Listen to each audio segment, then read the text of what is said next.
firefighter accused of hiring a homeless man to kill his wife.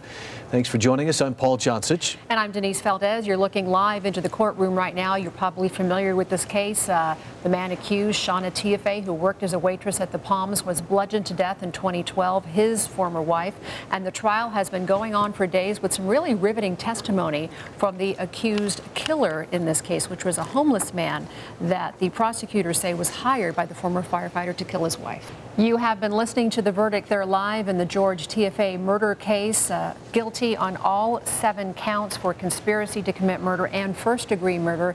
But in those final minutes, Paul, we saw the prosecution going back and forth, because I was even a little confused over some of the language that the jurors came back with. So they're going to go back and clean that up. But again, guilty on all 7 counts. Well, the countdown is on for Labor Day weekend, and according to the Las Vegas Convention and Visitors Authority, we're expecting more than 315,000 visitors to come into town over the next few days. The lake will also be a busy spot for both tourists and locals who want to cool off in the water as we get ready to say goodbye to summer. Petrania Poussaint spent the day out at Lake Mead National Recreation Area.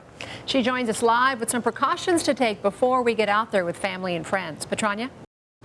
Hopefully you've been enjoying these nice cooler mornings in the 70s, and it's been downright pleasant. It really has, but Ted says don't get used to it. All right, Ted, thanks. Drivers bob and weave through the express lanes, and troopers aren't ticketing them for it.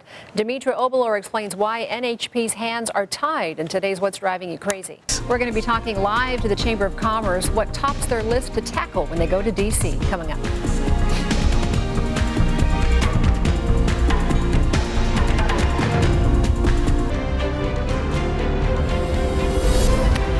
GOP presidential candidate Donald Trump is changing his tune when it comes to possibly running as an independent candidate if things don't go his way.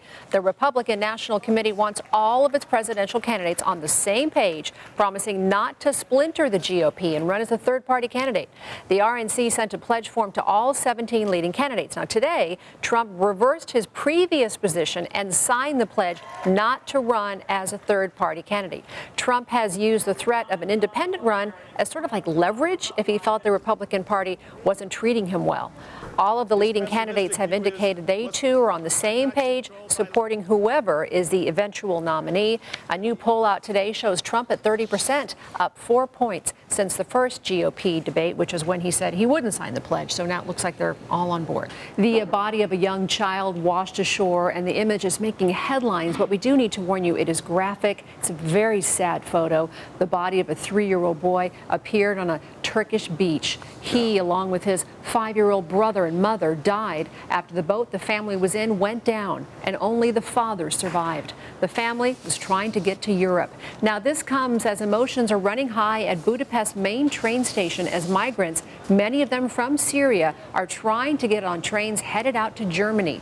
Thousands have camped at that station for days waiting to get on board. Families are desperate to get away from the violence that's caused by terrorist group ISIS.